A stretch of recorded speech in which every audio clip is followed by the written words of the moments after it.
Hello, Karis Brown Malloy here, and this is the Starseed vlog for September 25th, 2011. I'm a little bit late with this vlog because I got the requisite plague that goes around every school at the beginning of the school year, so I was a little out of commission for a few days, but luckily it passed quickly with not much disruption, and all is well now. We just had the autumnal equinox, which was Friday, and it's interesting because I didn't realize that it was coming. My calendar kind of got away from me because I'd been pretty busy lately, and I started getting all of this information when I was meditating from my guides talking about preparing for the winter, the gifts of the season of fall, and things like that, which I'll talk more about in a second. And I was like, okay, this is interesting, but I didn't realize that it corresponded with what the calendar was doing until about Thursday, when I realized that the equinox was going to be on Friday. So that was a funny little thing. Also, I just did a video interview last Sunday night with Otherworldly Radio with Brad and April, and it was a lot of fun. It was only 30 minutes. And somehow I thought it was an hour, so I would have crammed a lot more stuff in had I realized, which I didn't do my own homework, so it was my fault. But it was a really great interview. I'll post the link below, and eventually I'll make a YouTube version with pictures and stuff and put it up here on my channel. Also, coming up this Friday, if you're in or near Sperryville, Virginia, I'm hosting the first Virginia ICAR, which is the International Community for Alien Research, the first meetup. And it'll just be a meet and greet thing, so I'll put the link below for the meetup group if you want to get the details on that. It'll be Friday night at 7, and it's like a snack potluck thing. We're just gonna get around and talk, because it's kind of hard when it's something like this, because people tend to think that you're crazy. So to be able to come, first of all, and sit and say, yes, this is true, and to not worry about what people think of you, and then to interact with others who have the same thing happen or similar things, I think it's a real blessing to be able to do. I've met some kindred spirits in a few ways, and it's fantastic to be able to have that one-on-one or several together community, especially in person, because the internet and the phone is great, but in person is really nice too. It adds a dimension, of course. So that's what's been going, what will be going on. What else? I will be doing an interview a few weeks from now on an internet radio show, but that's still a little ways off, so I'll tell you more about that when it happens. And other than that, I am finishing up Instruction of a Starseed. The release date is set for November 11th, and so I'm really excited about that. I just finished the cover a couple days ago.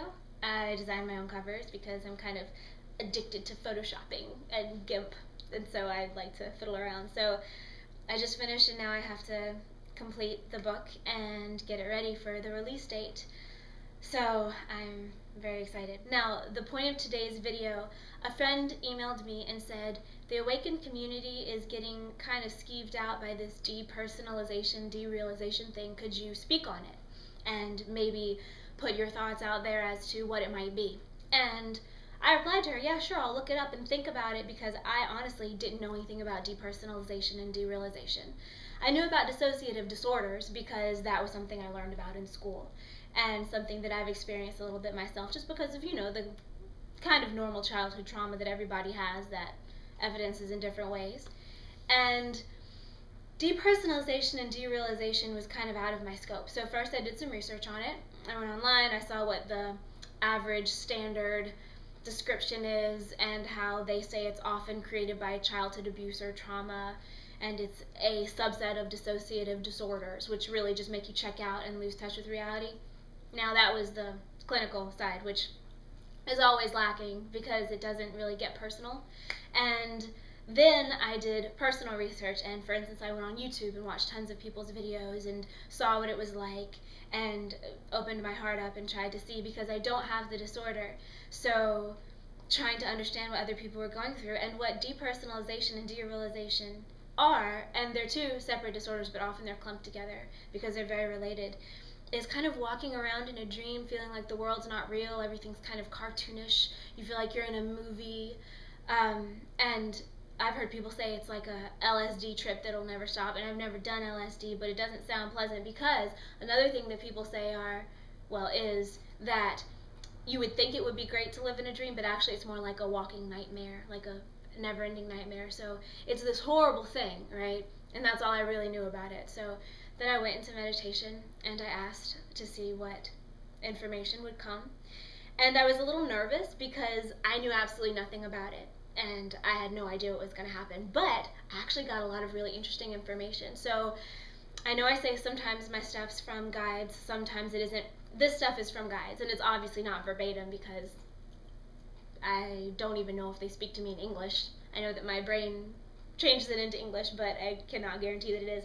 But it's essentially the ideas that they gave me. So now, depersonalization and derealization are disorders that are seemingly increasing in prevalence now in the Western and technologically advanced cultures on Gaia.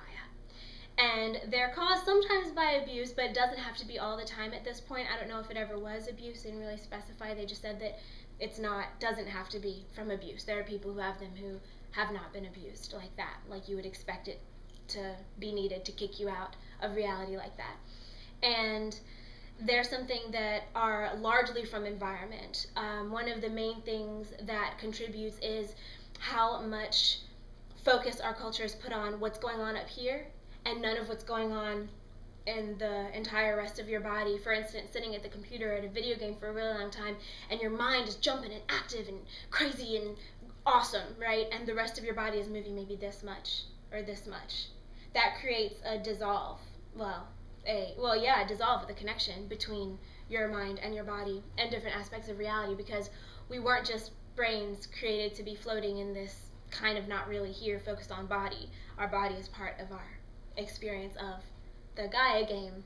So that's one of the things, but it's kind of a correlation, not a causation, because that's not what causes it. It's just one of the factors that can contribute, and maybe why it's more prevalent now. Now, the cool thing about this is, and this was something that was shown to me, and I got really excited about it, because on one hand, you've got depersonalization and derealization. It's this end of this spectrum, and the people who are suffering from these conditions are very aware of a certain aspect of reality that is real.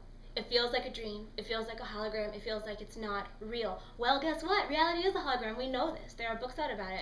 Pick up The Holographic Universe. It's fantastic, and it proves scientifically how our dimension that we're living in is actually not solid real, like you might assume if you didn't know any better.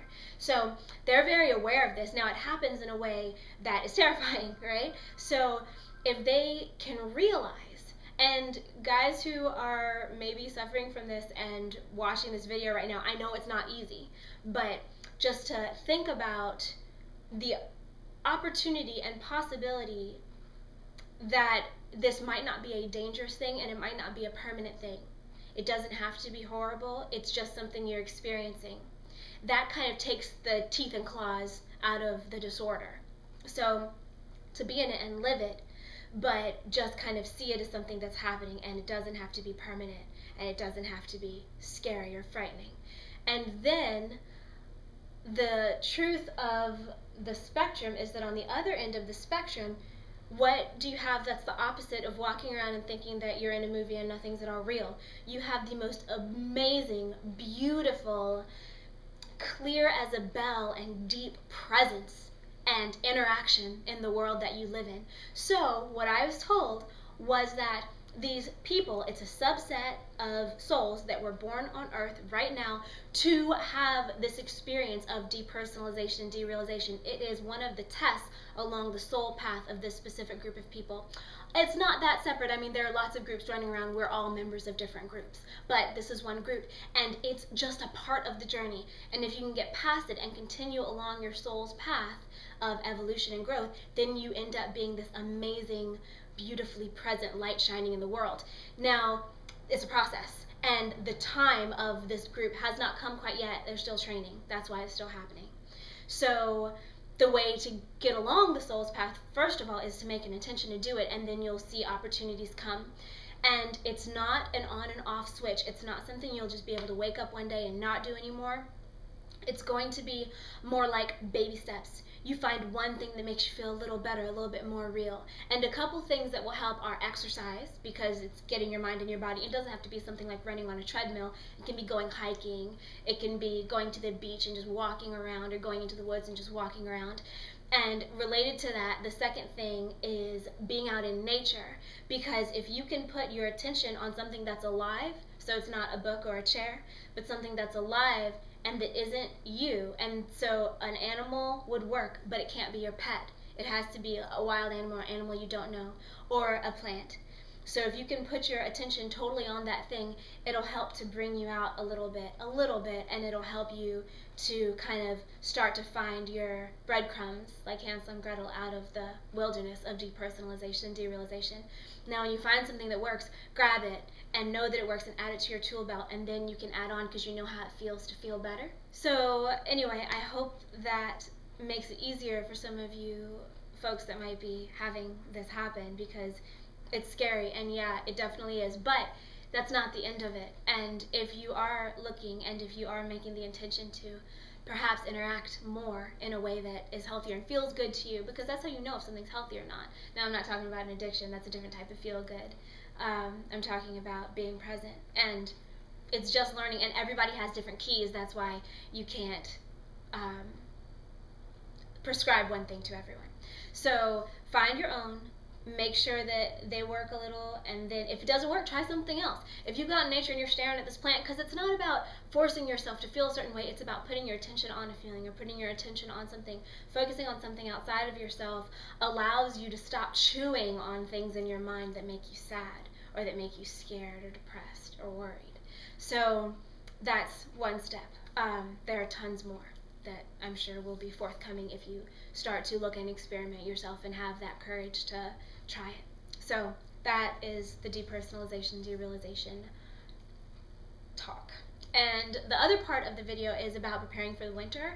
I know I'm going way over time. So we're in fall now, and winter is coming, and in at least the Western world, I don't know, and also this goes for those of you who are having winter. I know there's a whole hemisphere that's doing the opposite right now, but most of the people who watch my videos at this point are in the northern hemisphere. Did I say Western hemisphere? That was wrong, I meant northern. Anyway, who are now getting into the colder season. And it's an underrated season, usually. Winter is a beautiful season. Everything sleeps, and it's dreaming and planning for the next year. So a few things to do to make winter awesome. First of all, now we're not in winter yet, we're in autumn. So prepare for the winter. Think about how it's going to be glorious. Make an intention to make your holiday season bright and make your winter cold season bright, and allow those neurological pathways to kind of be open, so when you get a little piece of inspiration, you can grab it and say, oh yeah, okay, I'll do that, rather than it trying to fight through somewhere that's not prepared to receive it. So that is one thing. Another thing is when the weather gets cold and all the plants and things around us go to sleep, we want to go to sleep too. It's not realistic for many people to sleep like 12 hours a day, because we still have to do work and things like that. So it's more an internal type thing, allowing yourself to rest mentally and emotionally with the world, because we do live on Gaia. There's a reason that she has seasons. We came here to experience certain things, and taking ourselves away from nature is not playing the game right. So stay as close as you realistically can. The winter season, it's also very important that we make it about emotions rather than about stuff, which is kind of being forced to happen anyway because of the economy, right? Can't buy as much as you might have been accustomed to. So making it more about connections between people, family outings, interacting. And this is something that was told to me to put in my newsletter last week, but I'll include it in the video this week. Once a week, try to do something nice for someone else. Try to create something, make something, bake cookies, or paint a picture, or make a little card, or create something with your own creativity. It's redundant, but what are you going to do? And give it, because when you feel joy from receiving something, that's one thing. But when you give something that makes someone else feel that joy, you feel that joy that they feel, and then you feel it amplified because you caused it. So that's a great way to keep the winter blossoming and blooming. So that's one thing. Another thing is for Gaia, doing things like planting kitchen herbs, rosemary, basil, lavender, chives, what else? Thyme, oregano, things like that. Just having them in your kitchen, having them around your house, or just planting pretty flowers. Chamomile, once the flowers come, you can break them off and make tea. These are wonderful ways to keep your house full of life and full of positive energy, because when you care for a plant, it creates an emotional bond. That's helpful. So now that the winter is coming, think about what the winter is going to be like. Don't let it crash in on you, because first of all, from what I was told, and I don't like making predictions, but this is what I was told, the autumn season is going to fly by faster than possibly any autumn season before, and it actually might be literally shorter because the weather might be a little crazy. And secondly, I was told there are going to be more earth cataclysms. I don't know what they're going to look like. I have no idea. But might as well do the best that we can to still enjoy things that we can enjoy, because it's all about perception. And also, I don't necessarily think that it's like a lot of people are going to die or anything. It might just be economic. I mean, sometimes you can't tell. It's just things are going to happen. Things are going to get shaken up. Okay, well, that's my information. So I can't be more specific than that because I don't know. Anyway, I will stop rambling now. I have a feeling it's going to be a really long vlog. I will see you next week. Remember, just be who you are. Be as present as possible.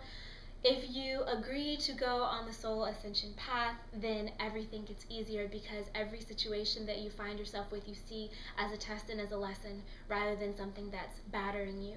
So try to do that. I know it's not easy. It's not easy for me either. But it's a goal, and it should help. So keep shining your lights. Thank you for watching, and I will see you next week.